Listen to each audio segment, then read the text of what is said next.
Welcome back to our coverage of the 2014 World Championship. I'm here with AHQ Maven in the mid lane, West Door. Definitely a crowd favorite here. First off, West Door, a very big day for you guys today, but how have you reflected on the team's performance so far in the tournament? West Door，请问到目前为止，你们对整场大赛的感觉是什么？很多很强的高手，对，然后希望自己之后可以那个表现得更好。There's lots of elite players, and he hopes he could do even better. Well, let's talk a little more about your personal performance. A lot of eyes were on you for carrying that AHQ team. How happy are you with your performance so far? 你是有名的 AP carry， 大家都很关注你的表现。你对自己的表现评价如何呢？现在？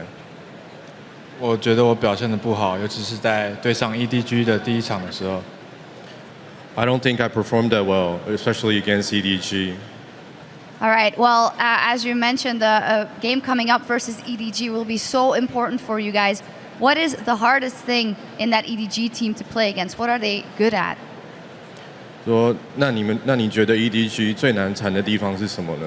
他们的优势是什么呢？EDG 是很容易抓住你破绽的地方，尤其是他们的 jungle 很会带风向。EDG is very good at exposing your mistakes and your weakness, especially their jungle. Well, that'll be a great matchup later today. Also the matchup versus DP today for you guys. Final question, what has the experience been like to getting to play here in front of your home crowd who's been supporting you so heavily? 在家乡这么多粉丝前比赛，你的感觉是什么呢？很谢谢他们到场来支持，我们会打出一场没有遗憾的比赛。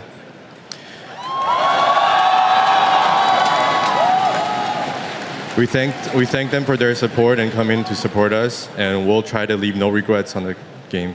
Wow, that will be some great games today. Thank you very much and good luck. All right, we've got our big brains at the desk standing by to preview our first match, so take it away. Thank you very much, Ox. Big brains indeed. Taking it to the stage for Game 1 is the North American LCS's Team Solo Mid versus Starhorn Royal Club from China's LPL. This is actually the first of several battles for seeding today, with TSM just one game behind Royal Club. I want to start by talking about TSM. The only loss that they have suffered this group stage has been at the hands of Starhorn Royal Club, and as a team, they have gotten stronger as the games have progressed, ending with a very definitive win over TPA yesterday. Yeah, as a team, they definitely progressed. But individually speaking, I think Bjergsen really showed up this tournament so far. He's been playing really solid. I think the other lanes are more variables. I think Gyrus is in generally solid, but once he falls through, that's when TSM gets really far behind. And yeah, bot lane has been wishy-washy, but I really hope they step up in the next game. I think something to point out is that all these Chinese teams really like to focus the top lane with the jungle ganks, and I don't think that Amazing and Dyrus have just as much synergy as these Chinese teams have, so they want to keep moving forward. They're really going to have to step it up. Yeah, and I think that we see Uzi camping the bottom lane a lot too, because they are or Insect camping for Uzi a lot in the bottom lane, because they are very dependent on his ability to carry. And the main problem that I see with TSM right now is, yes, Bjergsen's doing great, but when TSM loses two lanes, they can almost never win the game. And moving forward, when we have tougher competition against very good lanes across the board, that's when TSM kind of falters. They know what to do when they're ahead. They have big problems when they're behind. Yeah, I kind of have to bounce off that money, Chris, too, because you're right. Kind of factoring what you said, also what we heard from the interview a little while back, where they said Royal Club kind of blindsided us with some of the picks there. We weren't ready to adapt in the middle of all this. It seems like TSM hasn't played against many teams like this. They're one of the best team fighting teams in North America. They're not used to a team that can out-team fight them. And these guys need to find a new way to play the game to not just get wrecked by Uzi every time. Yeah, not only that, Starhorn Royal Club absolutely decimated them when Insect was playing Rengar. Picks and bans didn't go their favor. TSM, they pulled out the blind Rise, blind Zed, and we've been discussing Amazing's comment yesterday. We were saying we can't really go that route.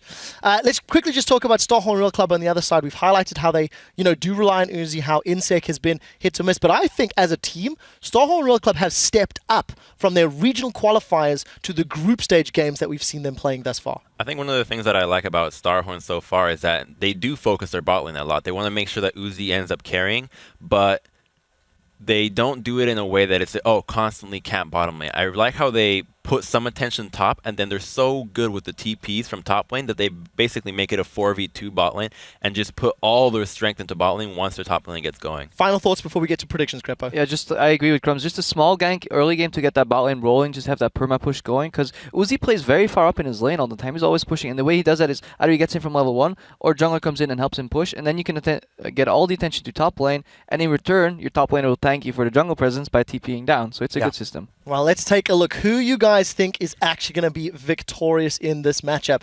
Starhorn Royal Club or Team Solo Mid. Crumbs, you're first on my hit list. Who's picking up the win and why? I'm going to have to go with Starhorn here. I think that it's going to be almost the same thing that happened the first game they played. That top lane out-pressures, TP's bot lane, and then they snowball from that. Freak, do you share the same opinion? Starhorn Royal Club, yeah, I think they're just a stronger team. Well, strong words. Monte Cristo, next one in the line. Yeah, I got to say Starhorn too. We saw Amazing talking about problems with early picking Ryze and Zed. That should not be a problem at all. Many teams will do that over the course of this tournament, and that gives me a lot of concerns for TSM. All right, Crepo, apple pie, you turned to it. Do you believe in it, or will it fall prey to Royal Club? I'm going to take the smart approach. Since I predicted TSM to finish first, I will now predict Royal to actually win this match, so I'll be right at least in half of the time.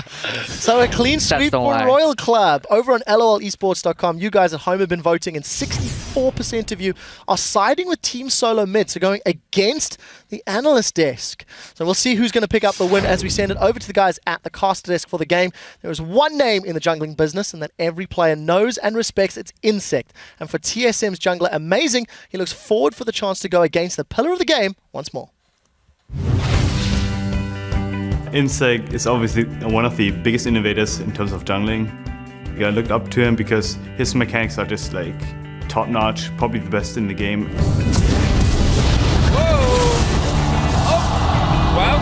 Me and my brother were always competing with one another, so we just try to out-mechanic one another in terms of Lee Sin mechanics, try to insect one another. 제 아이디를 불러서 기술의 이름을 지어줬잖아요. 아이디도 자주 불러서 기분이 좋고 게임하면서 제 아이디를 남겼다는 거에 대해서 그냥 상당히 만족하고 있어요. There's Diamond Procs and there's Insect, and that's basically it. The top tier junglers that like innovated stuff, brought to the highest stage there is, and showed that they can pull it off. 제가 할 당시에는 리신을 딱히 많이 안 해서 그러니까 모든 플레이어들이 하지 않아서 그래서 좀 떴던 것도 있고 지금은 이제 정글러들이 거의 기본적으로 리신을 다 해야 되거든요. 그래서 시기를 잘 탔던 것 같아요. I think they're both really good mechanically, but I think Amazing has the better edge against Insect. 我对 Insect 的评价是非常高的，因为在我们比赛或者是训练赛的时候，他的 carry 能力是非常强的，所以说我还是比较相信 Insect。I gotta pull something off, like basically gotta insect the insect. Insectception, if you will. Hello everyone, I'm Rivington Bizen III, and joining me on the caster desk for our first three games is Joshua Jat Leesman and Martin DeFicio Lunga. Guys, it's going to be some crazy games coming out today, starting with Team Solo Mid versus Starhorn Royal Club, and it is going to be a barn burner. Let's get our day rolling real quick with the roster rundown. On the blue side, it will be Team Solo Mid. That means it's Dyrus in the top lane, Amazing in the jungle, Bjergsen in mid, Wild Turtle at AD carry, and Lustboy on support. And on the red side, of course, representing the LPL, it is Starhorn Royal Club. Cole in the top lane, Insect in the jungle, Korn in the mid lane, Uzi on AD carry, and Zero on support. And our featured matchup will be heading to the south side of the map for the showdown of supports, Lustboy versus Zero. Yeah, it's funny actually, it's two Korean supports on a Chinese and a North American team. Yeah. But really, there's some pretty big differences in play styles in lane. Lustboy very defensive, and Zero is ridiculously offensive along with Uzi. Yeah, and we see it just looking at the rune pages. I mean, we have Zero running 80 runes on his Janna with 1% crit, and we have just full defensive runes on the side of Lustboy. So very different play style. And then also when it comes down to like warding on the map, you have vision control. There's some weird stuff there with the vision control, because we saw Lustboy generally has very strong vision control, but as far as wards placed per minute, actually, he's 7th out of the 8th players in the group, whereas Zero is actually 2nd, but it gets a little deeper than that, actually. Yeah, so TSM as a team actually plays more wards per minute than Royal Club, and it's simply because like someone like Amazing, he plays a lot of Lee Sin, he will have the side stone, and then what happens on TSM is every single player will actually ask Lost Boy in the late game, where should we place our wards? And he's kind of like dictating the entire team, saying, let's ward here now, let's go here, and set it up. So while Zero has more wards placed, Lost Boy seems to be the guy just controlling the vision completely. And I like to call it efficiency of warding. Everyone can just buy as many wards as you want, drop them in the base, and say you got more wards. But it doesn't matter unless you're putting them in the right spot. Have to put those in the right spot, and we'll see what happens and what kind of champions they can get out of this select to get in to those spots. And Rengar the bans come out. Rengar immediately, something everybody thought had to be done. Yeah, so we were talking about picks and bans here, and what we would do would be with TSM. Rengar, Lee Sin, and then would be a Zillion ban as well coming in here. So far, 2 for 2. Starheart and Royal Club, we were going to say Maokai, Alistair, and then the third ban was a mystery. The Elise ban actually really surprises me because Amazing's Elise was bad the last time they played. Yeah, so Royal Club should have like one free ban, which could be the Elise right here, because Maokai should be banned and Alistar should be banned from them. And then we have this third ban where we're not really sure where it's going to go. It was the Elise here. Alistar should be the last ban for Royal Club. And I wonder if Team Solomid still wants to ban Elise now that Elise is banned. That's the question. They have to consider, we have to consider, they know exactly what they're doing. This was the last match of day one. So they've had tons of time to watch each other play up until now. So they must feel that Elise ban is worthy. With the Lucian ban, that almost necessitates a Lee Sin first pick. There's so many things. Janna, Lee Sin, Rise, all this stuff is open now. Wow. I feel like you have to go Janna first pick just to break up the Tristana Janna lane, especially now also with Lucian being banned away by TSM, because if they don't take Janna right here, Royal Club can lock in Janna and Tristana at the same time. I mean, they might do that. They're going between... Oh, it's going to be Janna Tristana then. Or is it? Or is Rise is still a pretty important top lane pick here. So this Lee Sin first pick is only because Elise was banned here on the side of Royal Club. They want to make sure Amazing has a champion where he can try and counter some of the early aggression we can see from Insec here. He might go for the Kha'Zix pick, but they just lost to Janna. I think losing Janna is really, really big. They're going to make sure to split the Trist. They should make sure to decouple it. They've banned away Lucian, so they want to take Trist. As far as these 280 carries are concerned, those are the top 280 carries. Obviously, Uzi has played that Vayne game. And Nami is a good support as far as the matchup is concerned against Janna. It is, and just the fact you take this Tristana away so you don't have this fast pushing lane in the bottom lane, which we have seen from Uzi and Zero, which nobody seemed to be able to deal with at all, is a big deal.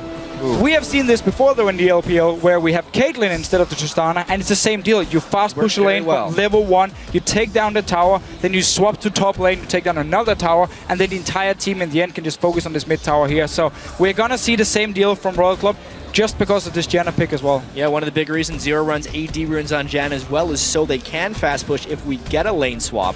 But even if they don't get a lane swap, they have Caitlyn, so it's kind of a damned if you do, damned if you don't if you're TSM here. And also the AD runes on Janna means at level 1, you can actually push slightly faster and you can try and get the edge and try and get the early level 2 and then use it to really pressure. And again, it's all about just auto-attacking now for both Caitlyn and Janna. Can't forget about that crit rune as well for Zero. Oh yeah, 1% crit of course. 1% crit coming out on the support. We saw Dyrus bring out the Rumble, played it quite well actually, and he's been doing a lot better as he's getting himself into the fights and not just playing a safe lane. Aside from the few tweaks in the ban phase, this is going about how we expected. I thought Dyrus would take Rumble into Rise.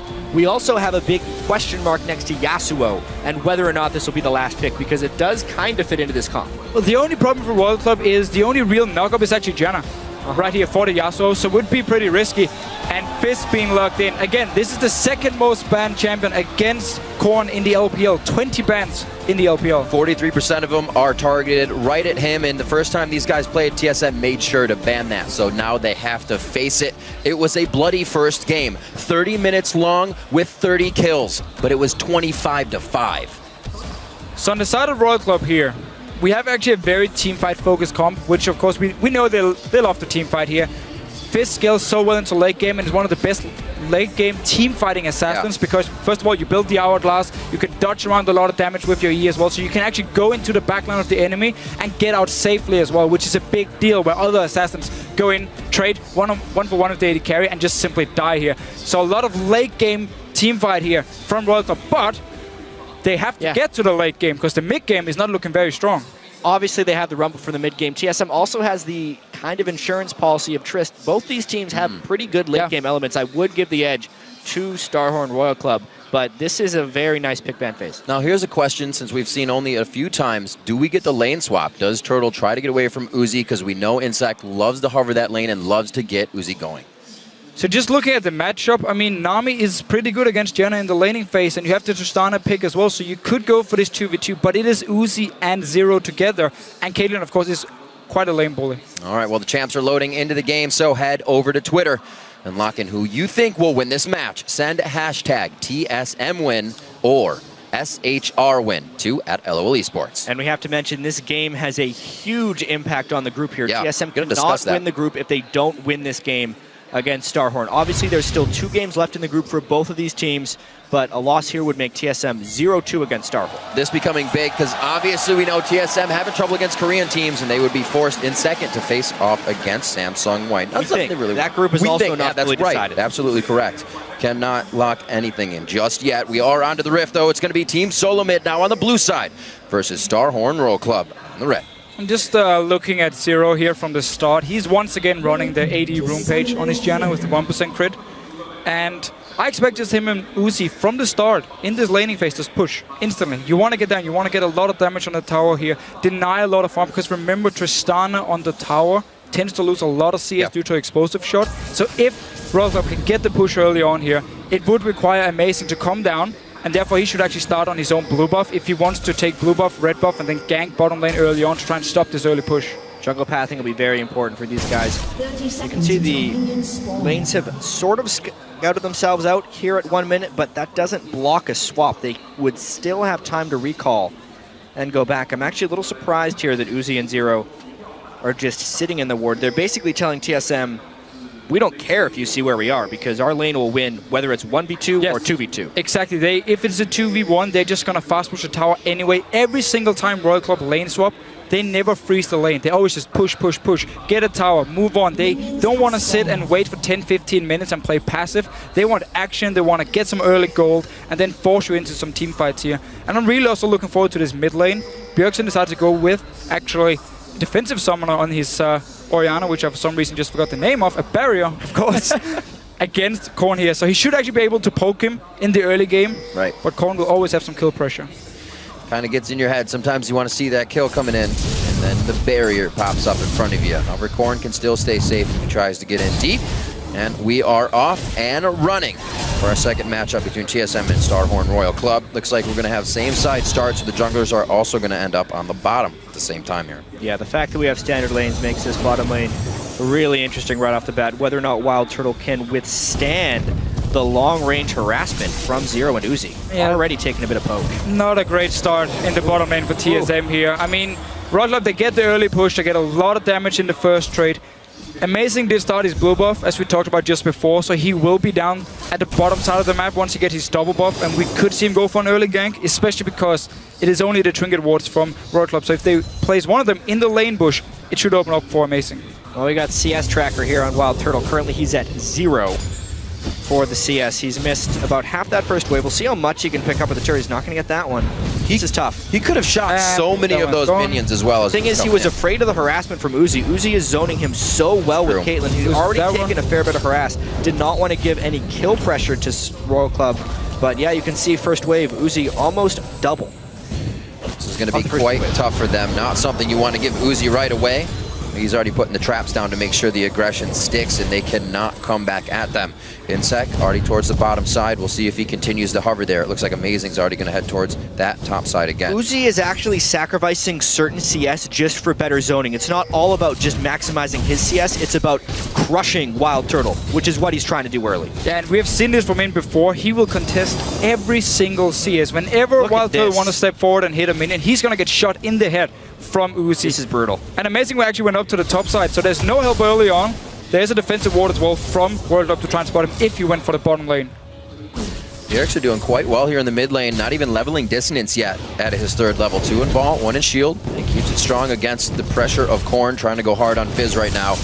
Both junglers back to the top side, so everything that's happened here in the bottom lane has just been the power, the duo lane of Uzi and Zero over and over again. And there's this Caitlyn pick here with the Janna. I mean, win the early level 1, you start fast pushing, and you just get early level 2, and there's nothing then Tristana can do on the tower. Just have to try and get as much farm as possible.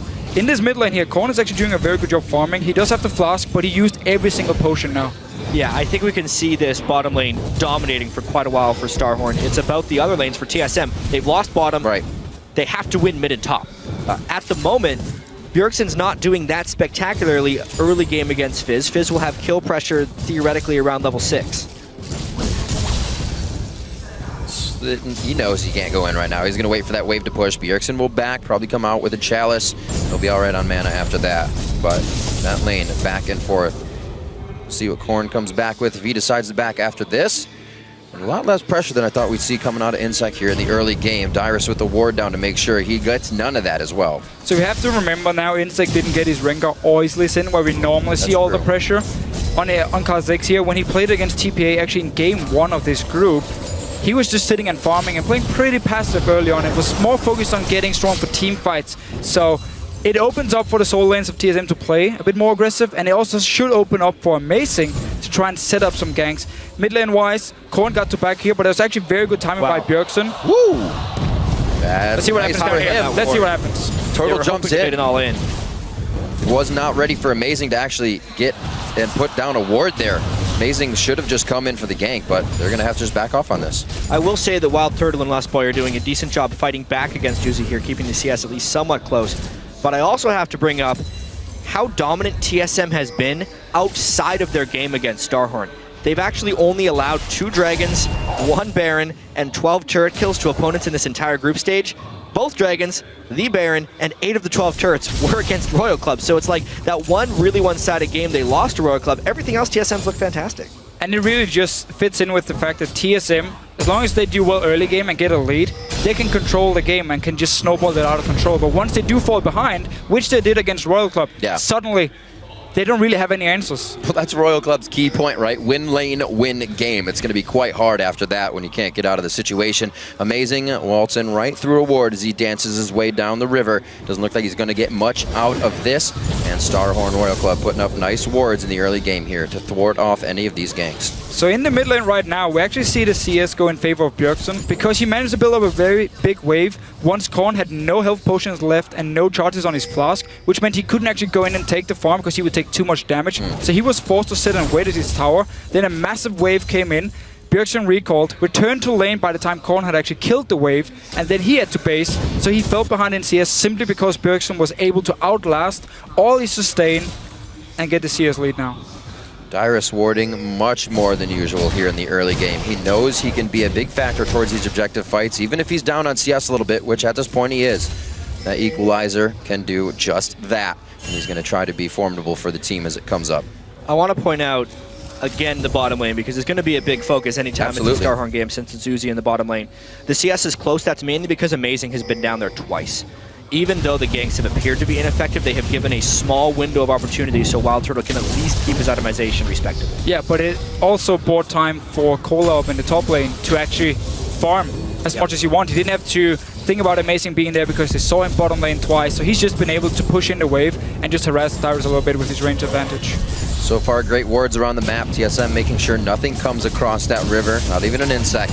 He's going to be in his jungle now, hitting 6. Going to pop out some spikes for himself, and we'll see if we can get some action. And both teams been fairly happy just actually farming the lanes here. We haven't seen any aggressive invades onto the junglers. We have just seen Amazing show himself a few times, not really going for the real gank, and then of course Insec has just been sitting in the jungle and farming for pretty much the entire time. Dyrus up here, taking a bit of damage, but he has it under control. Looks like Born's going to be going back for his blue buff at this point. Right now, with Starhorn Royal Club having this much of a lead in the early game, I think this might be too much, even with the way they play against Team Solo Mid, the way Insect can get going in this game, already more pressure to Wild Turtle. They're not even 6. As soon as Amazing isn't there, you can see Uzi and Zero are immediately back at the turret, firing off harass against Wild Turtle. Thank God for the sustain of Nami, otherwise he would have been immediately pushed out of that lane. Some aggression up top, though. Kola getting hurt. Looks like he backs off. Dyrus was just about to overheat on that, and he had the flame spitter out, so it might have been perfect. Insect now making his way to the brush. You have to ward like you're playing against a Nocturne when you play against Insect. He will be right in your face, though. Path around everything. Ooh. Wait for the right moment. Somebody's going to walk in the brush, take a little bit extra damage. So Uzi constantly just moves forward here. Oh, they're going for the wild turtle. The 1, 2, the 3, the Peacemaker before anything else. The ace in the hole's not up, so I don't know why he didn't go in for the shots on that. I feel like the laning patterns changed of Uzi and Zior right there. Yes, Uzi was bouncing back and forth, but it definitely appeared he had immediately became a little passive, which I think tipped Turtle and Lustboy off. We have to look for the dragon right here because down this bottom lane, Wild Turtle and Lustboy will be forced to go back soon. Let's see some action mid lane first. Chum the Waters goes out. Amazing flashes away from Bjergsen to try to save the HP on him. It's going to be first blood. Insect gets it once again against Team Solo Mid, and they're going to start wreaking havoc here. And this should be the dragon as well. I mean, Wild Turtle is down to 50% HP. He's just going to try and look to see if he can do anything, but it's 4 members from Royal Club here. And once again, just like in game 1 between Royal Club and TSM, Insect managed to find Amazing, kill him early game or pressure him early game, and give the whole advantage to his team. Just a huge play there by Starhorn. It's a ridiculous amount of pressure that they're applying in the bottom lane with this Caitlyn pick, and I definitely feel like that is having impact on the rest of the game. Even just Bjergsen Amazing, knowing there's no way they're getting back up, but the instant that happened, actually, Starhorn was able to just go and get that dragon just for 1 catch, despite 2 people getting low after that gank. And this dragon was just a matter of time because in the bottom lane, Wild Turtle and Lustboy would be forced to go back at some point because they used so much mana and they took so much poke. And as long as Royal Club could just keep pushing it in, at some point Wild Turtle would back or just lose his tower, fall even further behind, and then Royal Club could just walk straight up to Dragon and take it. Now they did it the easier way, gotta kill first on Amazing. Will they try to make anything of this? Dyrus overheating actually right now, so they're gonna have to wait quite a bit. There's no flash for Cola. Slow down. Cola throws the ultimate down, so he's gonna be at safety. Thing is, there's no flash on Amazing either, and he'd already used his safeguard, so he could not kick him backwards. All thanks to that gank in the mid lane. Otherwise, it was a beautiful plan by Amazing. So things going the way Royal Club would like for the beginning of the game. Again, getting an objective in their favor. Uzi gets bubbled here. Turtle cannot really aggress. He throws down the Buster shot, though, because no auto attacks come out. The bottom lane still hasn't shopped, by the way. They're sitting on Dorans. Their gold values are ridiculous right now. 3,100 gold sitting on Uzi. He might be trying to build a straight Infinity Edge. He would need 700 more gold. Well, at least we saw some pressure here from TSM. Actually, that was a very good attempt. Onto Uzi, trying to force him back. He still has both summoners and will stay in lane. And now we actually see Wild Turtle go for the first back. And Amazing. Back in his top lane here, they're going for Cola. What a nice equalizer. He's forced to just cook on it. And they are going to be able to pick up a kill on Cola. And this is all credit to Dyrus on this Rumble here. He forced the flash one-on-one against Cola, so Amazing could just walk up to the top lane and secure the kill here. Looks like Insect could be making a move towards the bottom lane. Got everything he needs, the red buff as well to keep the fight going. This is trouble. Lustboy gets hit. Probably going to be going for him first. The ultimate is there for the disengage. Gets hit once, goes to the heal coming out of Wild Turtle, and the exhaust as well. Starhorn getting a lot out of that one. Yeah, you can definitely see a nice gank there by Insect. They burned 3 summoner spells. Not the greatest escape from that gank, but Korn comes down to do pretty much nothing, which is a big loss in pressure there. It is, but this is the Royal Club style. Korn will always roam from the mid lane when there's action in the side lanes. Like, he moved instantly as Insect showed himself. He's losing a lot of farm in this mid lane here, but if he'd picked up a kill, it would have been worth it for him, and that's the Royal Club mentality. I will say, even though Royal Club's been able to take that bottom lane pressure into Dragon, TSM is winning 2 of the 3 lanes right now. Dyrus in the top lane and Bjergsen in that mid lane is definitely creating a bit of a farm advantage over top of Fizz. Stepping up quite big, and that's what they need. We've seen this from TSM before. If the bottom lane kind of goes to the wayside, we have to focus on the other ones, and those guys can bring themselves to the late game. 10-9 here. Dyrus is going to start getting some deep wards in and hopefully stop Insect from making more plays. Definitely have a bit of a slower game than he did the first time around against Team Solo Mid. Look at his roam down here. He does have ulti ready, but there's a ward to spot him. Yeah. Otherwise, Bjergsen It's really hard to rumble get Fizz. He's just going to jump right all over all your stuff. Still, just the fact TSM is doing so well in their solo lanes means that Royal Club has to slow down. Like, they can't just run around and keep forcing things. If Korn in this mid lane is falling behind, he will have his Lich being completed. Gonna be the most important damage item for him, especially in the early to mid game here. And probably looking to get an Hourglass as the second item. But he's against double AP of the solo laners, and it's not going to help him against those. Wild Turtle now returning to lane. That BF sword as well as the Zeal. We'll see what he turns that into. Not yet the Infinity Edge coming in for Uzi, but definitely going to put out way more damage as they slow push this one now, trying to deny Wild Turtle. He's down about 24 CS. And we have to highlight the fact that Royal Club in the late game can actually split up in a split push and do 1-3-1, where you have Cola on Ryze in one lane and you have the Fizz in the other side lane, and there's nobody from TSM who can one-on-one a late game Fizz, which means for now Royal Club can play it safe, farm up, wait for Korn to be strong enough to kill everyone. The thing is, though, if they try and do that split push, Starhorn's not a split pushing team. They're not. Right? I've seen plenty of games where they have the potential to do so, and they'll just use that strength for a team fight. So even though that is a potential, it's rather unlikely against this LPL team. Yeah, and we have also seen times where they try to do the split push and then it completely backfires because there's not enough wards, or they make a mistake and end up actually giving up a Baron and end up losing the game here. Obviously TSM, with their insanely strong teamfight comp, if they manage to get the lead and can dictate the game and force Royal Club into some team fights, this Rumble and this Orianna can make some serious damage. Yeah, it's all about the Dragon setup right now, though. Amazing does not want to get caught in this exact spot again. Ooh, that would have been a really nice shot to land. Yeah. Wild Turtle is taking a pounding. That turret's done for. Every time he has it up, that ace in the hole comes out when they know they can get a bigger advantage on the lane. Jungler's walking parallel. Right with a teleport.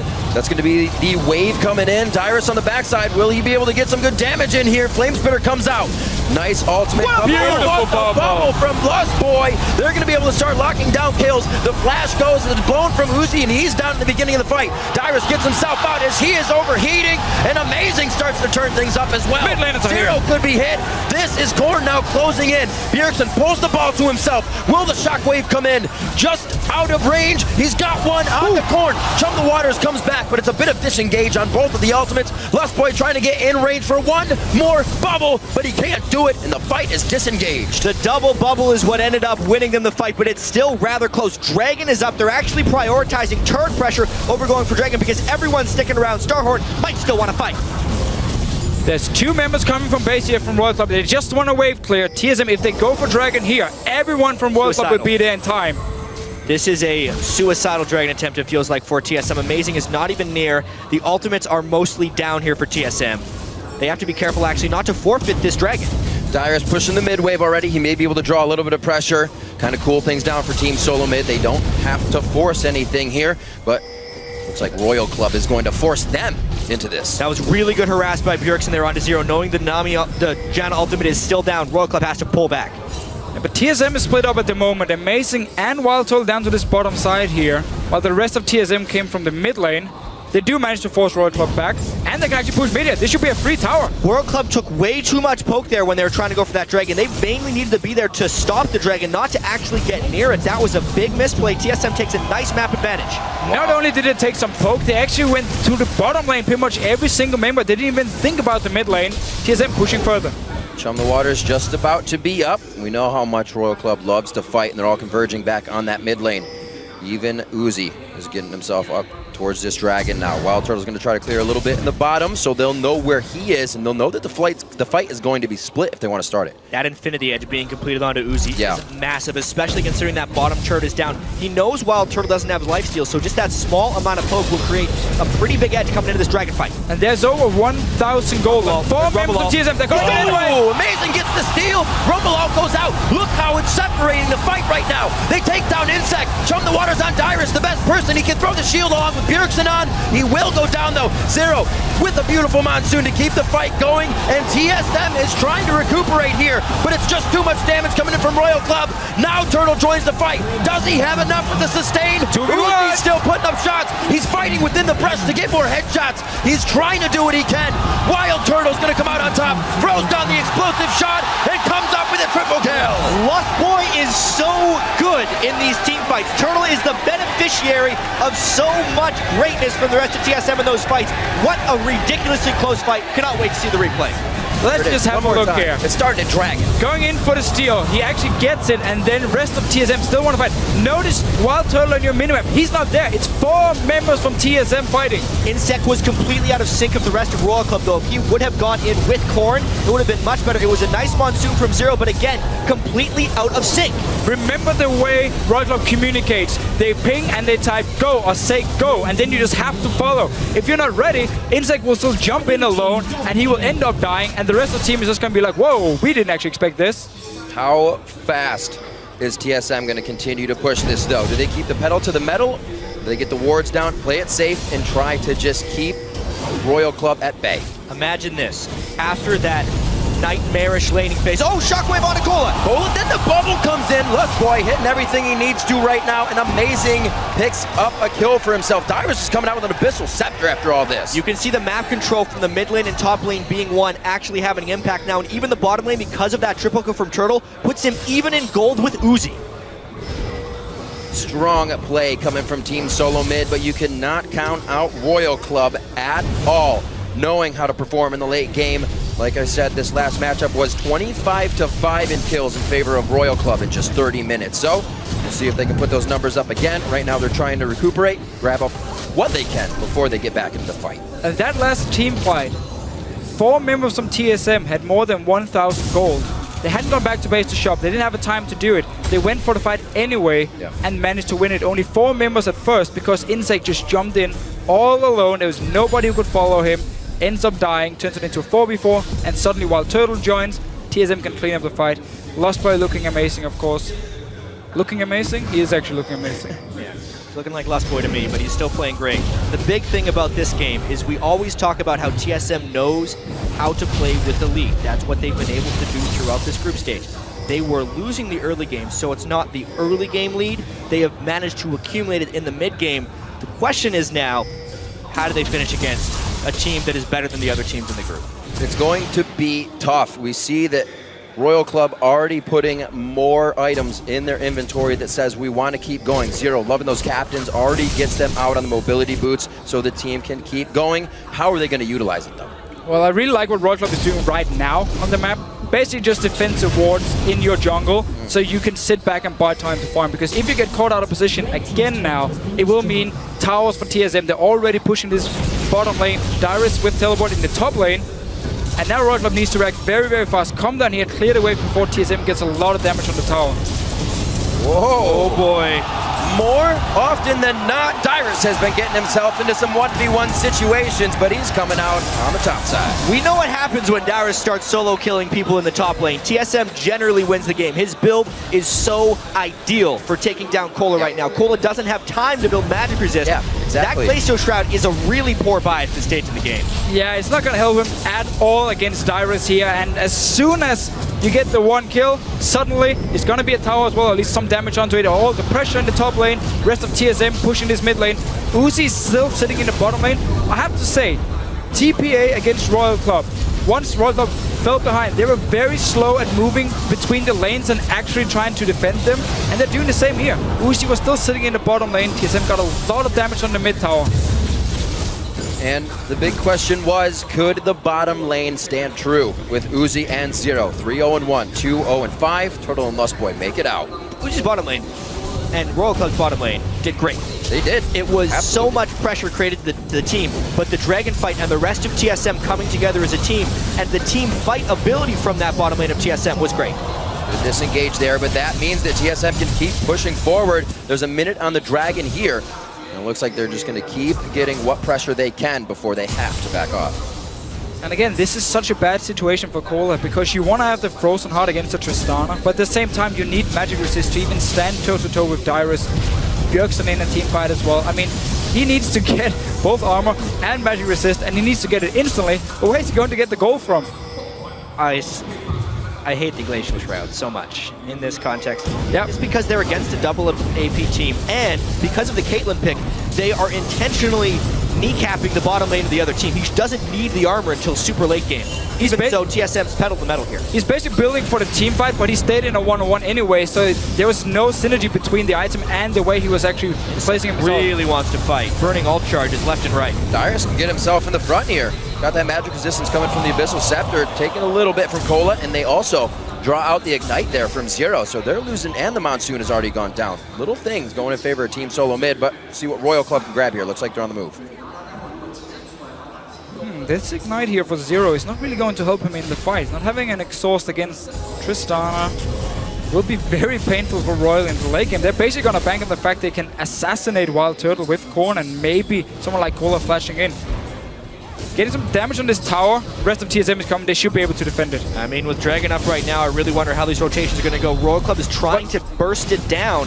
TSM's got to get there fast. Royal Club has 2 people in base. They have no damage right here. TSM just needs to rush right in. They're trying to sneak it. Darius is maybe going to try to 1v2 them off this Dragon. He can. He's pretty strong. What a decision from Royal Club. One in the middle or everybody to Dragon. They could have gotten mid or just the Dragon, but they're going to lose or not get middle and lose the Dragon. Royal Club right now have absolutely no idea what to do. They're falling apart. Once they are behind, again, it's the same deal against TPA. They had to wait 20 minutes where TPA was dancing around the Baron before they got to late game. It wasn't Royal Club playing well. It was just TPA not doing anything with the lead. Deficio, average game time in this group stage, 30 minutes for TSM. Royal Club is up at 38 minutes. TSM has definitely been the more decisive team so far here at Worlds, and it's showing now that they have an edge. Well, we'll see how far they can keep that going. Definitely on item spikes right now for themselves. Lasagna's being finished up by Bjergsen. They can continue to make plays. Pings towards the bottom lane here. They feel they can out-pressure it. Dyrus is about to get a lot of love top, so they'll probably be able to drop this turret. Korn, actually Dyrus dodges the jump a little bit there, but he takes way too much damage coming in. But look at the bot lane. And Korn, but yes, TSM is already on the move. This is TSM trying to get a top lane turret, but that Baron is a huge red flag. They're going for it right now. TSM has to pull off. That Monsoon is fantastic right now. This could be Baron for Royal Club. I don't think Dyrus knew how many people were about to be around him for the party. They throw out the tidal wave. Amazing just on the outside. Oh, he does not get it. Insect pulls it in. Royal Club gives themselves a great boon here as Baron goes on to them. They're going to try to use this buff huge. Shockwave's already down for Bjergsen, so Royal Club can kind of walk around this one and find the fight that they want. So while the last 5 minutes, Royal Club were just kind of running around the map, didn't really know what to do. They managed actually to find a pick in the top lane. We have seen this before. Once Royal Club falls behind, they go for these like old school fanatic death traps where they hope someone is just walking in alone, get a kill. And because the rest of TSM were already focused on the bottom lane and just wanted to start pushing it up, they could go straight for Baron as soon as they got the kill onto Dyrus here. And it's sneaky amounts of objective control from Royal Club here. They actually did the same thing with Baron there that they attempted to do on Dragon a few minutes earlier. They just went for it and thought TSM won't expect a team that's behind to be able to do something like this. As soon as they got the kill in the top lane, they immediately had it on the radar to go for Baron. Actually, in the group stage, no one has taken a Baron against Royal Club. That's their 8th Baron for themselves, though. So we just have to give them credit, to be honest. We said before, they had no idea what they were doing. Clearly, they had a plan. They were just waiting for this one pick. They got it, got the Baron as well. They also really adapted well to TSM's move there. They saw TSM was feeling headstrong, sending everybody bottom. So quite a bit of a mistake there.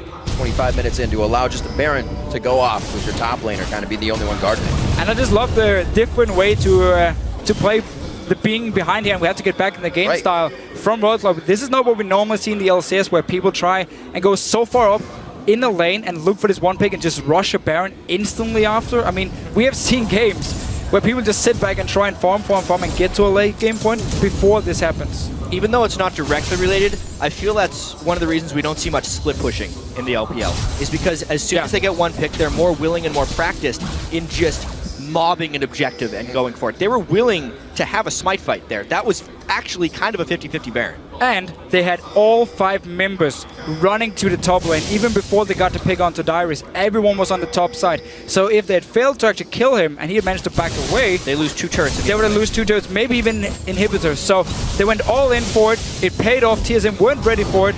Onto this mid tower.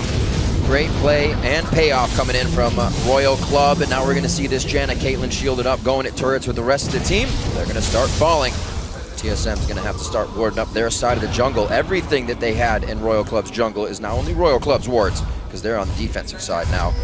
You see Royal Club saying, maybe we'll pick somebody off here? Never mind, we'll back, and then come back to use Baron. See how TSM can keep themselves in this game. What an awesome matchup here to have for the first game of the day. This matchup, if it goes TSM's way, would set us on a collision course to actually have a 7th game of the day between the same teams. Obviously, if TSM wins here, and then Royal Club and TSM win their next games today, which they should be able to do because they've beaten those teams previously, they'd be tied at the top of the group at 5-1 apiece to force a tiebreaker. And look at what Royal Club is actually doing on the map. They don't want to just group 5 members and just start pushing down. There's quite a lot of waves on the side of TSM, so instead they keep splitting up and run around, look for these 1 or 2v2, 3v3, maybe gank. Dyrus once again, they're sitting, just waiting here. Only 3 members. I mean, Uzi's back in base, so if there's a big fight, he won't be there. Very interesting to see how they use Baron. Well, waiting. Again, there's so much wave clear on the side of TSM. Yeah. Just grouping 5 members would be extremely hard. And at the same time, they're just looking for whatever goal they can get to also even it out. Plus, Baron when you're behind is much different than Baron when you're ahead. This is basically just a gap closer Baron. When they got the Baron, it was a 3,000 or 4,000 gold advantage, and they're closing that because they're using the Baron buff to just being able to pick up that auxiliary farm around the map and close the gap. Uzi keeping his farm up. Both AD carries replicating on items right now. The last Whisper to come out very early because the armor did as well. Looks like Zero could find himself in some trouble here. Nice flash over the wall. It looks like he disengages the entire fight of what would be a mob of TSM members closing down. 30 seconds coming in on Dragon. Looks like they're prepping. Both teams trying to set up all the wards they want, but TSM looking towards this mid lane.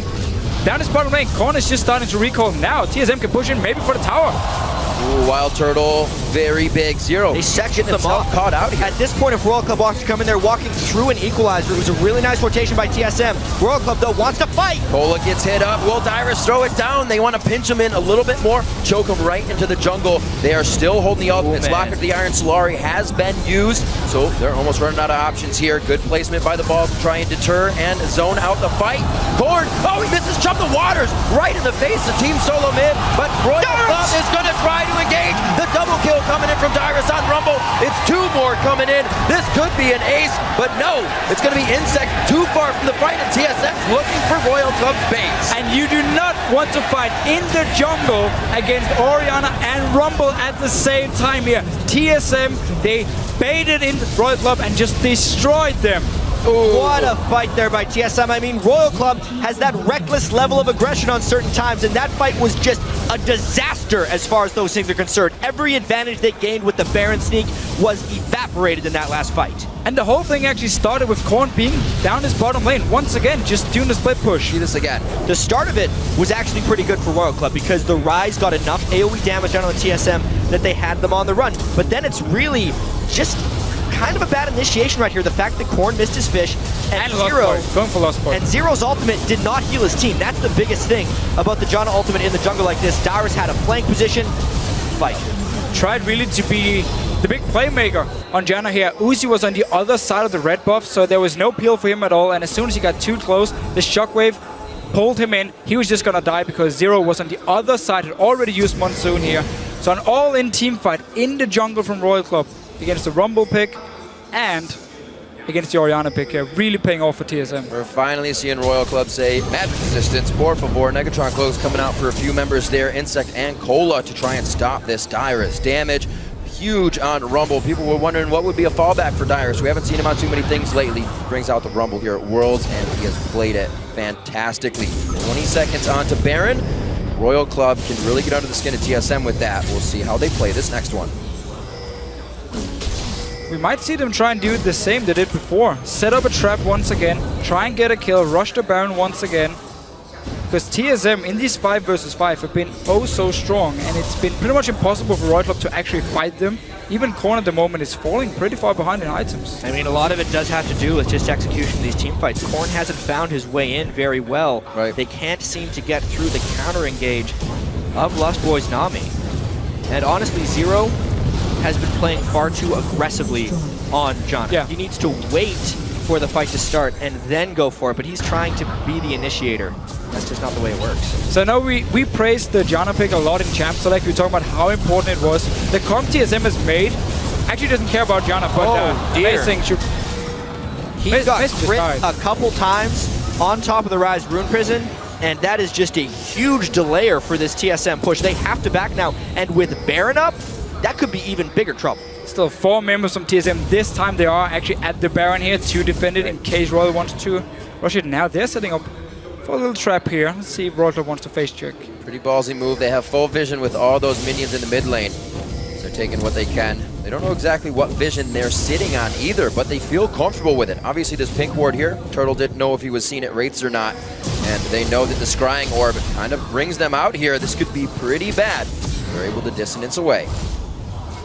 So as I was trying to say before, the comp TSM has built right here is not necessarily a comp where you want to all in onto something like Caitlyn, and then the Janna pick is going to be great to just disengage the entire fight. It's actually a comp where you want Royal Club to engage onto you, and then you have the Rumble ult, you have the Shockwave as well, and that's where the Janna Monsoon won't really have much of an impact because it's not enough to protect once the Rumble ult is in your face. TSM's ran comps like this a couple of times during group stage. Actually, Xerath uses Frost Queen to try and disengage, and it's not enough. You were saying, Jat, Zero getting a little too far ahead. Does it once again, cannot ward with the power and numbers system, and they're forced to leave him behind as TSM now sets up what should be their Baron, but I think they're just going to fight this out. It's just impossible to use the Monsoon when you have the Rumble ult in your face, when you have the ball as well. This is fantastic. Amazing can jump out and create a 5v5 if Royal Club tries to jump in for a steal, but they can just take it over the wall with these two. They have enough shields. Look at Korn though, he's coming around here. They're going to avoid him and just jump him. Nice move. Korn trying to do what he can. A great exhaust coming out, but it's not going to be enough. Lustboy gets shut down there. The Zanyas is out, and now they can somewhat refocus the fight. While Turtle gets a nice buster shot and blows them back. Insect almost didn't take him down there. He is very low. Bjergsen now the focus of Cola. They have great positioning here. Oh no! Korn back into the fight, but a nice Zanya's coming in from Bjergsen, and they can't follow up the fight over the wall. That fight was so weird in a lot of different ways. I have to commend Royal Club for winning amongst the chaos because TSM had a ton of latent advantages coming into that fight. Royal Club just outplayed them. Royal Club now getting everything they want out of this mid lane here. Once they got those few kills, usually they go for more, but smartly so, go for the mid turret. Insect, whoa, he's going very low, but every time getting out with just a little bit of HP, causing a bit more chaos for the rest of the team to move around safely. Uzi seeing if he can pick up a red out of this, and it will not happen. Look at TSM though. Actually, they can't really do it. So Royal Club also, because they're pushing down the mid lane and they could see the rest of TSM from the side, didn't have to worry about a potential counter Baron here. Because if TSM had been able to recall, give up the tower, they could maybe try to rush it. But let's just see the fight once again. I mean, Korn played great here. He finally landed the Shark onto a good target, and while he was exhausted, Uzi was there in the back. The big problem that happened here is Orianna and Lee Sin were way off on the side of this fight, and they didn't collapse the way they should have. Bjergsen was basically just running around alone. He didn't get to do any damage onto anyone except for Insect. And then now back to just a 3v3 between them. Still has the Outlast, while Turtle is pretty healthy. Managed to get a kill, but Royal Club is still able to just push down the mid lane.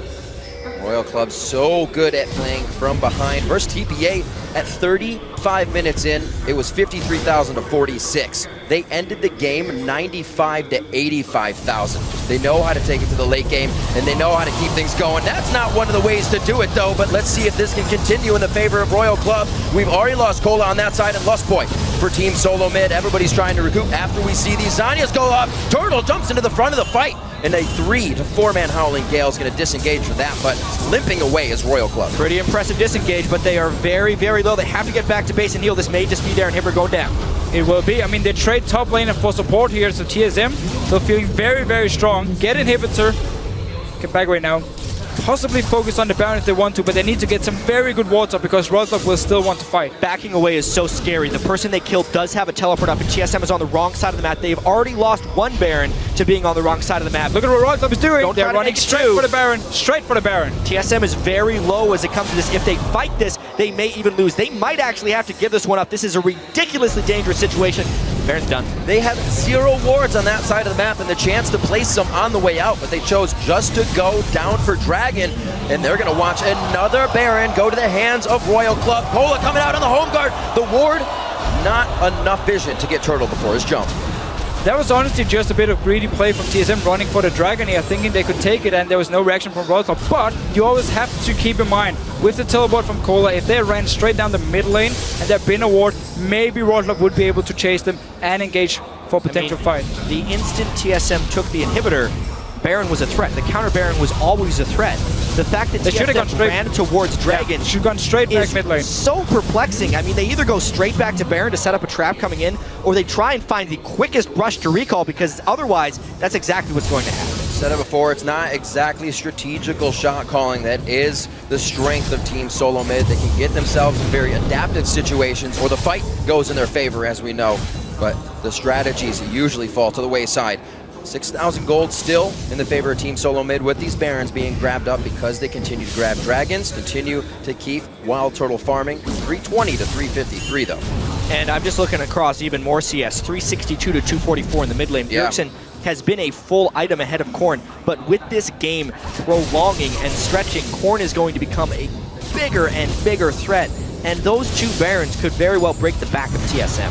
Again, yeah, it's not take the Baron and just rush straight down the enemy base, kill them and finish the game. It's get a Baron, buy more time to just sit and farm, because again, they are still pretty far behind in items, even though they picked up 2 Barons so far. But both of them, at least the last one here, which is TSM running straight for Dragon, expecting no reaction at all from Royal Club. And obviously, as soon as they saw TSM move, 4 members run to Baron, you have to teleport as well, pick it up, you say thank you very much TSM. Now Royal Club don't have to risk face checking TSM in a terrible situation where they would probably have lost the fight. So another behind Baron gives Royal Club some breathing room for now. Looking around at teleports, what's up and what's not for them. Looks like they are just going to keep it safe for the moment.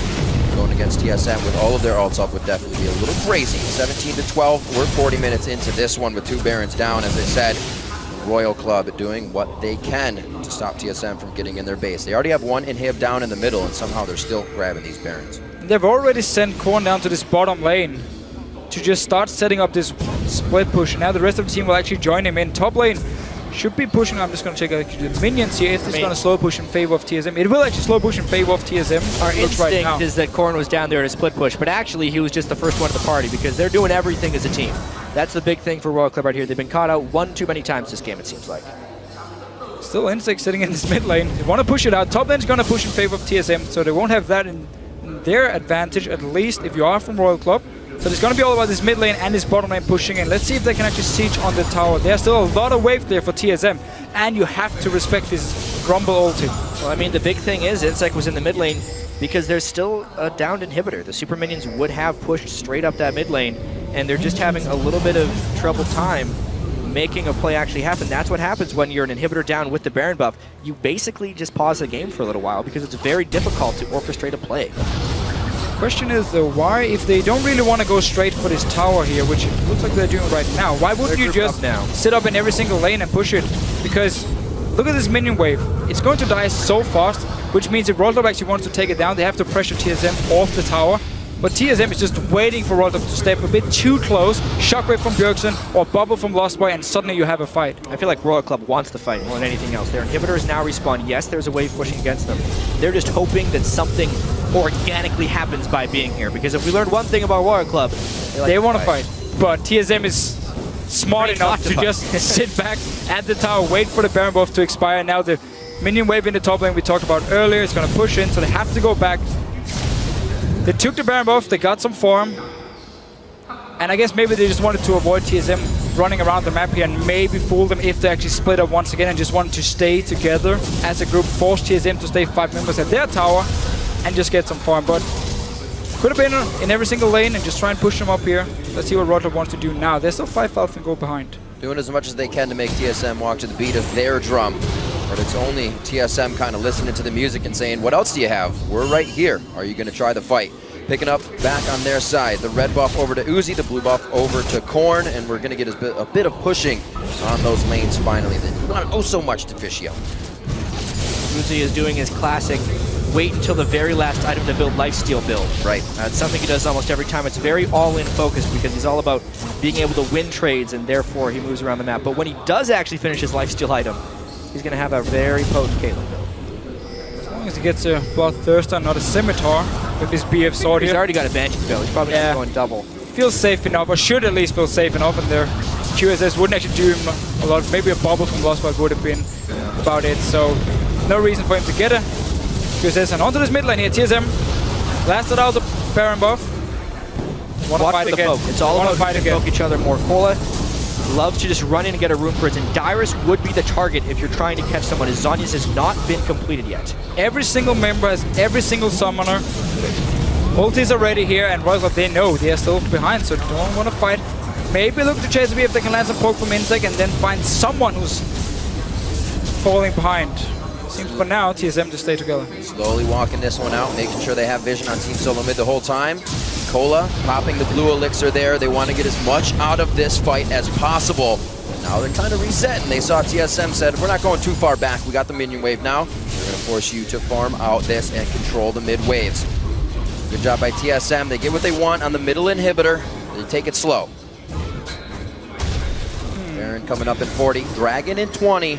And Royal Club is going to very much so set the dominoes in place for this one. Hopefully knocking them down for a third Baron in the game. TSM again with 0 vision coverage on the top of the map. They need to get some vision coverage. That should be priority A1, but they're managing the bottom. Are they going to push mid lane here?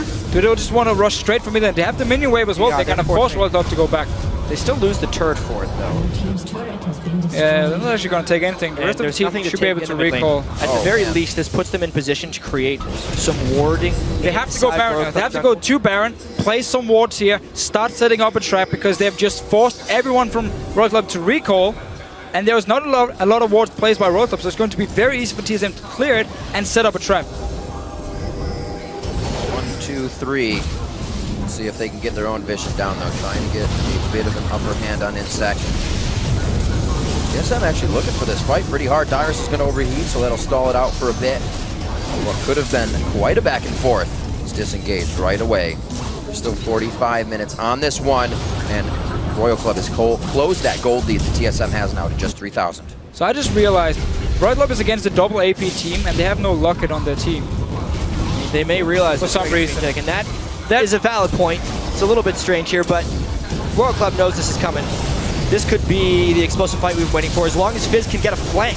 Watch for Corn. What a nice equalizer down the choke of that little Wraith path. It's Insec getting hit up very hard. Can Amazing finalize the kill? It's going to be the shot coming in from Wild Turtle. Corn to the backside. Bjergsen, he gets the Trickster damage. Zhonya'd out, the double kill for Turtle. Bjergsen goes down, but he takes down Corn first. A double as well for Uzi. He's trying to keep himself alive, but again, he finds himself as the last man standing for Royal Club.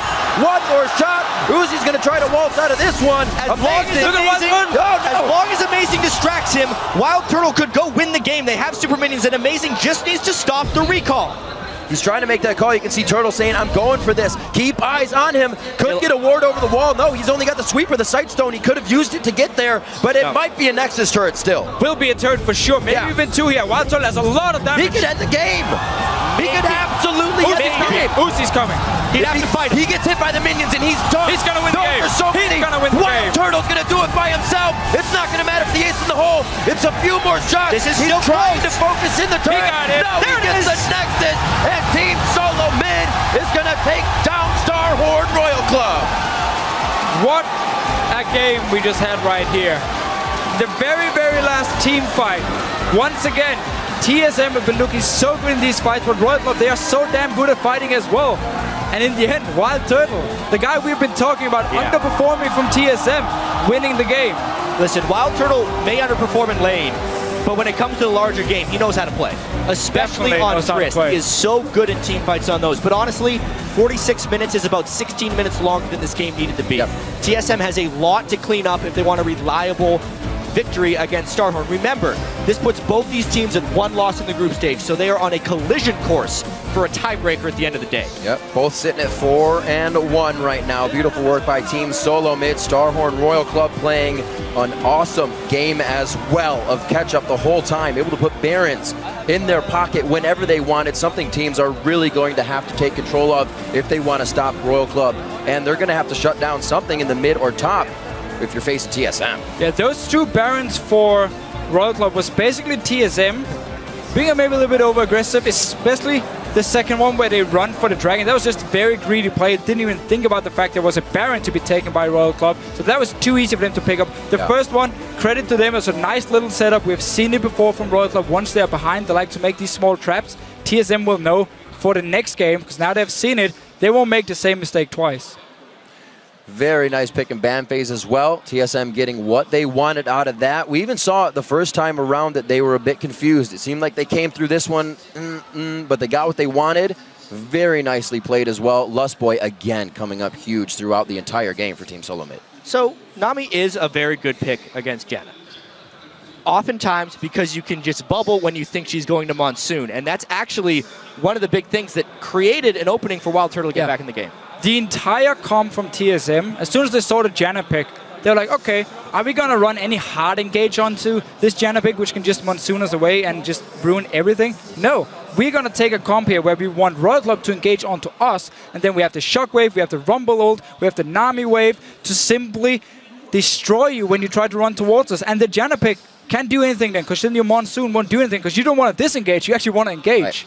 TSM constructed a very similar comp when they beat TPA the first time. They have a lot of really long-range picks in their arsenal, and it definitely seems like TSM's preferred way to play is no one having to go all in. They actually haven't picked pretty much any all-in champions that they've found success on. Very true, and I'm also just looking at Dyrus, of course, on the Rumble pick. 2 games, been looking great. And then Cola on Rise is not a champion he's played in the LPL at all. Now, twice in 2 days against Freddy as well. He lost the lane. And now he lost it as well to Dyrus. He forced the flash. Amazing went up the top and killed him as well. And he fell really, really far behind. I'm not sure Rise is going to be such a top-tier pick for them. There is a stark difference between his Rise and Aurelia. He looks antsy on Rise, like he wants to fight. And Starhorn, they should just put him on something he can just destroy the game with, because he's not a split pusher. Just doesn't do it. To walk us through the match, let's hand it over to Quickshot and the gang at the analyst desk. Thank you very much, Riv. I want to kick this one off by first of all giving every single one of you guys out there that voted for TSM a high five and saying Crepo got it wrong, Crumbs got it wrong, Monte Cristo got it wrong, Freak got it wrong. So welcome to the Brain Trust, where 100% of you did not get this correct. Team Solo Mid, let's talk picks and bans. They got the Tristana. The Janna pick was contested. It was interesting. Talk to me about Team Comps and early laning phase. Let's kick this off with Crepo. Yeah, it's just a pain to lane that early. Basically, Wild Turtle and Lustboy tried to challenge the race to level 2, but they got absolutely wrecked early. And he immediately got a CS deficit in the numbers of like 6. They got doubled by Uzi, but then Amazing came in and he alleviated pressure. Even if that gank didn't work out, he timed the ward correctly. He came in the dark. Sonic Wave missed, but still that alleviated enough pressure, and at the same time TSM solo lanes were doing well enough in the game to make sure that TSM could stay ahead. I think Amazing was the real hero for this game, to be honest. Just the early game, he was there bottom lane to make sure that Tristan did not get smashed. They were losing lane hard, and it was only going to get worse. Showed up twice. Once, the first gank that Crepo mentioned. The second one shows up in the river ward, forces bot lane to back out. After he puts enough pressure bot lane for Tristana to catch back up, goes top lane, snowballs Dyrus, and Dyrus' Rumble is a key factor in this team comp in order to make sure that it becomes very difficult for Starhorn to engage on them because of the equalizer, because of the Rylai's, and it got to a point where Fizz just couldn't do anything because of that. Yeah, it was actually interesting. I felt like a better mid laner would have won the game for Starhorn Royal Club. I think back to a sort of mid to late fight where he basically solos out Dyrus, kills him, gets Baron off of it, and it's like that should be happening the entire game. That Fizz should be dictating what happens while Ryze, Janna, Caitlyn, Kha'Zix are actually all good turret defenders. Like, why not split the team up? And the problem is Starhorn are not a good split pushing team, so they never get that to actually happen. We will come back to this discussion in a moment, and I do agree, Korn missed a lot of those ultimates. We're actually going to throw it over to Shox, who is joined by a member of Team Solo Mid. Thank you very much, and I would like to welcome Wild Turtle here of Team Solo Mid. After that impressive victory, Turtle, I want to take you back to the beginning, because it was so important for you guys to get the upper hand in picks and bans. You guys decided to first pick the Lee Sin, and then how did you adjust your strategy from there?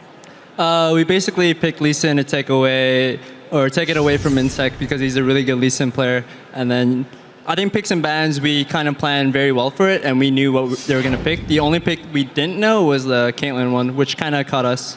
Yeah, talk me through the laning phase then, because you end up versus a Caitlyn and a Janna, and we know how much they like to push. Oh yeah, that lane is like really hard to play versus with Trisnami, at least early on, because if you do try to push with Triss and Nami, they can, Caitlyn will always get the level 1 push, always, because she has the Q, and it's very strong. Yeah, you guys did manage to come out of laning phase, build up a lead through some fights, and then talk me through that first Baron that Royal Club takes when you guys are totally out of position? The barons we gave them were like pretty big. Like we didn't like. They just kind of caught us off guard. Like both times they took it. It was just they had a really strong comp for it. They had Kha'Zix, Ryze, Caitlyn, and they just took it so quickly we couldn't react. Well, then tell me how your mindset changes from there, because you give them a finger, they take an arm, and they take that baron, and then you kind of have to reset to be sure to close that out. We basically resetted our mindsets, and we said we got to wait out Baron. We outscale them. We have a better comp late game. So we basically waited for that, and it made the game last a lot longer than it should have, in my opinion. Well, then you mentioned it went pretty long, and you were the hero in the end because you killed the Nexus. Talk me through the decision-making process and the calling for those last moments. So basically, we killed all 4, and Caitlyn basically flashed with 1 HP, and they were like, whoa, Inhib's down. I don't know if I think Inhib was down, and then we had super minions, so we're like, Turtle, you can end it here. And I'm like, all right, let's do it. And then they said, if Caitlyn comes, you can probably just shit in her. And I'm like, okay. Well, you did take him down, but it's only the beginning of the day here for you guys. You still have to win that rematch versus SK, of course, and then possibly more games in the rematch versus Royal Club. What has that moment done for you, the fact that you were the guy that decided it in the end? Did that help your self-confidence going into the rest of the day? I hope so. I really hope it helps my confidence. But I think I'm doing pretty well right now, so I'm pretty confident right now, and we'll see. All right, and then final question, just talk me through the momentum going in the rest of the day. This is a great start, but for the whole team, how big are your chances to close in on that #1 spot? It's so important. Honestly, right now, we have a lot of momentum, and I think we can do it very easily with how we are right now. Wow. Big words. Well, thank you very much, guys. Give it up one more time for Wild Turtle and TSM.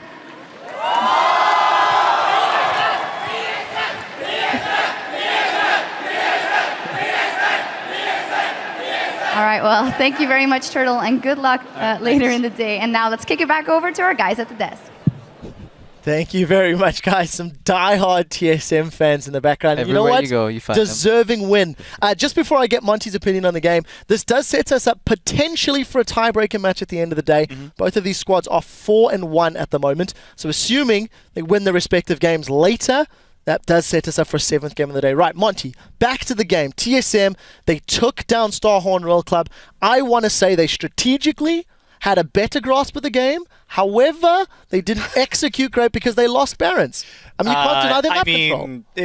It was pretty sloppy from both teams. There were a lot of objectives that were given up. Not enough diligence paid to the Baron. When you're playing against a team with Fizz, Kha'Zix, Ryze, you really have to respect that they can do that Baron nearly instantly. And coming back, it was mentioned by the casters as well, coming back to the Dragon without any wards on Baron is just silly. You send a couple people to Baron, you stagger, or you send a couple of people back to recall. You just make sure that they can't get that objective.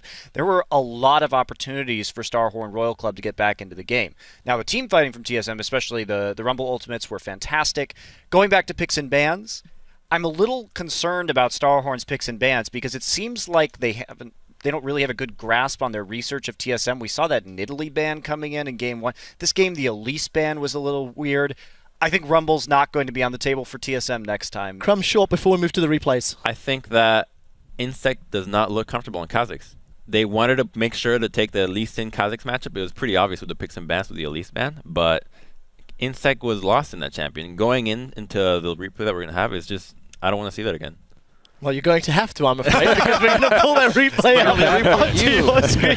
Crepo, talk me through it. So yeah, this will be the game-winning fight. And once this fight goes out, a couple of things you want to pay attention is to just the spacing of TSM and then the equalizer that Dyrus is going to do. And obviously, the replay starts off with amazing steal. Just so yeah, roll the clip right here.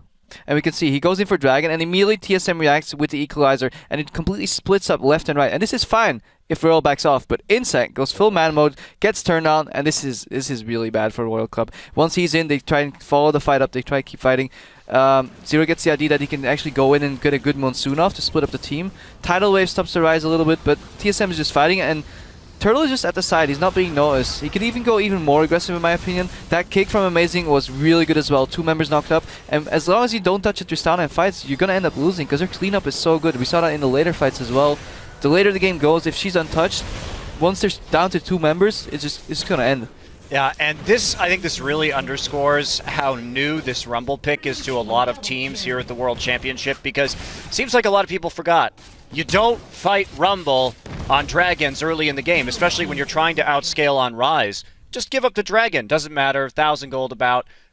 Just have confidence that you are going to be able to outscale into that late game and don't just toss away everything immediately. I'm glad you mentioned that. I personally was not impressed by Colo and Rise. Fisher was talking about across the desk. You contrast Colo in other games to this one. Freak, give your opinions and let's move on to the secondary play as well. Yeah, so basically it just seemed, again, like Starhorn Royal Club did not know how to fight against this team, and it's actually very evidenced in our next replay, if you can pull that one up here, because basically what TSM wants to do is kite back. There's two really smart reasons for why TSM kites back here. This is like a mid-game inhibitor push. Number one, there are no wards in the upper jungle right now, so as TSM retreats, they get to put wards down. Royal Club have no vision at all. The second thing that's great here is that right here there's like 3 angles of attack from Starhorn, which is bad for the Orianna Rumble lineup, whereas if you kite them into the jungle, they're coming in from the same spot, and then it's pretty much free. So roll the clip out, and you're going to see TSM just trying to run away in pretty much every way possible. Bubble buys them some time, they're going to run backwards, you're going to have the jump back, the tidal wave disengage as well. They're just burning everything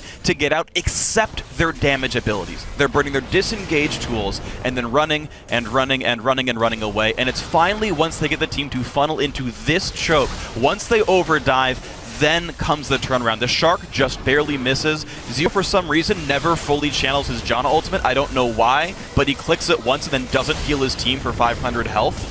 And then they just start getting mauled because they actually grouped up onto the AoE team. Basically, Zero right there was trying to flank and force TSM back into his team. What he didn't realize is that his mid laner just managed to miss his ulti completely. He ended up fighting on the equalizer. TSM members didn't get instantly dropped. And then Bjergsen came with the god-tiered Orianna ulti just off the equalizer. And then it's just so much damage. You don't fight in chokeholds against these teams. Just a quick point. They're trying to team fight into a double AP comp, and nobody's building an Aegis. Where is this item? It's 20 MR for the whole team. We have to have the Aegis numbers later. Okay, run it out. Go for it. Go for it. Aegis stats real quick. TSM's total damage to champions was 93,000, 65,000 of which was magic damage. The actual math on lowering Rumble ulti damage, about 10 to 15% per person on the team. Less magic damage than Rumble by buying an Aegis. That is massive. We do have to move on with the day, guys. So we got more action coming up as AHQ Esports Club will be taking on Turkey's Dark Passage. Let's take a quick behind-the-scenes peek at how the teams are preparing.